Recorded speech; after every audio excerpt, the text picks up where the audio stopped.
Okay okay అమ్మా, చూసి madam.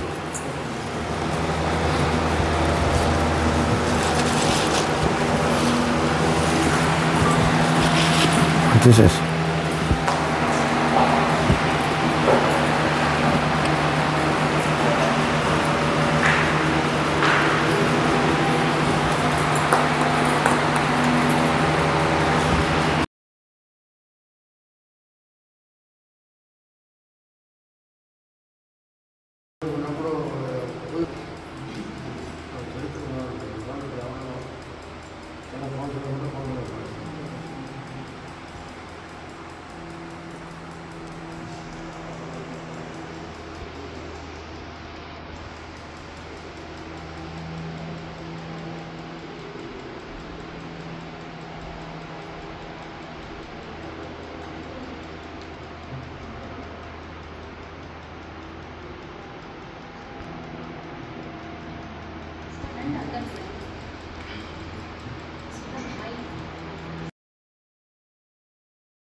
అందరికీ నమస్కారం.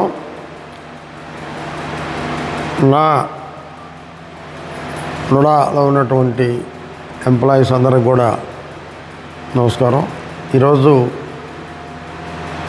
భారతదేశంలోనే కొద్దిమంది నిజాయితీ పరులో ఒకరైనటువంటి దామోదరం సంజయ్ గారి మాజీ ముఖ్యమంత్రి వర్యులు, అదే రకంగా కేంద్ర మంత్రి వర్యులు, అదే రకంగా కాంగ్రెస్ పార్టీ ఆల్ ఇండియా అధ్యక్షులు ఈరోజు వారి 104వ జయంతి మనం జరుపుకోవడం, చంద్రబాబు గారు దాన్ని అధికారికంగా ప్రకటించడం నిజంగా మనందరూ అదృష్టం.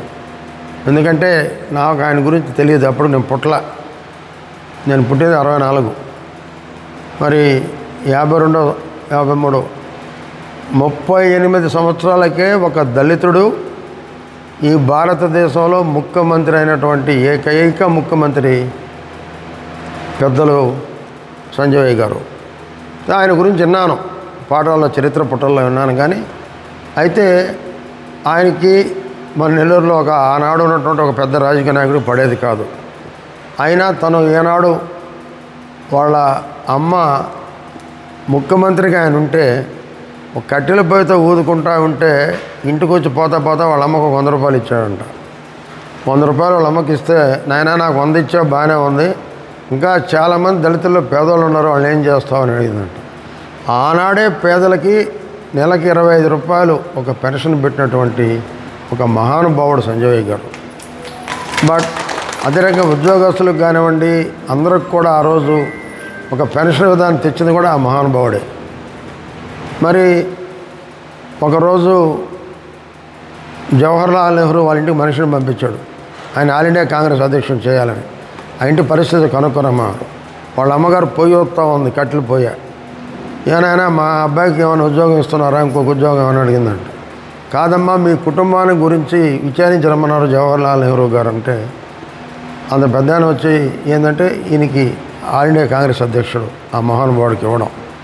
ఒక దళితుడు అంత ఎత్తు ఎదిగాడంటే నిజంగా మనం గర్వపడాలి నాడు. అటువంటి మహానుభావుడికి ఈరోజు మనం నివాళులు అర్పించడం నిజంగా మనందరూ అదృష్టం. చంద్రబాబు నాయుడు గారు అధికారంగా ప్రకటించడం, అటువంటి మహానుభావులు ఇంకా పుట్టలేరు. ఈరోజు దామోదరం సంజయ్ పార్క్ హైదరాబాద్లో ఉంది, విశాఖపట్నంలో ఉంది, ఇంకెక్కడా లేదు. మరి చరిత్ర పుటల్లో ఇటువంటి వాళ్ళని మర్చిపోకుండా ఉండాలన్న ఉద్దేశంతోనే ఆనాడు ఎన్టీఆర్ నెక్లెస్ రోడ్డు కట్టి మన చెరువు కట్టబోయిందా. నేను రాత్రి మొగలు అక్కడ నా ఇల్లు కట్టినట్టు ఉన్నా. రాత్రి అయితే ఇంత దోమలు కుట్టాయి. మరి అక్కడే ఉండి అది పూర్తిగా వరుసగా విగ్రహాలు పెట్టాలనుకున్నాం ఇటువంటి స్వాతంత్ర సమరయోధులు అందరూ కూడా. నాలో ఇంకా ఆలోచన ఉంది. అందుకని మన నెల్లూరు జిల్లాలో కూడా మన నుడా తరఫున నేను నమ్మిన బాబా దయ వల్ల, మీ అందరి కష్టం వల్ల ఇంకా డబ్బులు మన ఎంఐజీ లేఅవుట్లో మనం కానీ సంపాదించగలిగితే ఒక పెద్ద ఏదో ఒకటి ఒక పెద్ద ఇండస్ట్రీ ఒక పెద్ద పార్కు ఆరు ఒక మాస్టర్ ప్లాన్ రోడ్డు ఆ రింగ్ రోడ్డు ఏది వచ్చినా కూడా ఒక పెద్దదానికి ఆ మహానుభావుడి పేరు ఖచ్చితంగా పెడతామని కూడా మీ అందరూ తెలియజేస్తున్నాం. అదే రకంగా రేపు సీఎం గారు వస్తున్నారు, అందుకొరకు నేను అక్కడికి వెళ్తున్నాను. ఈ స్వచ్ఛాంధ్ర ప్రోగ్రాం కూడా మా నుడా ఆఫీసులో మీరందరూ కూడా కలిసి చేయాలని చెప్పి మీ అందరూ కోరుకుంటున్నా. అందరికీ నమస్కారం.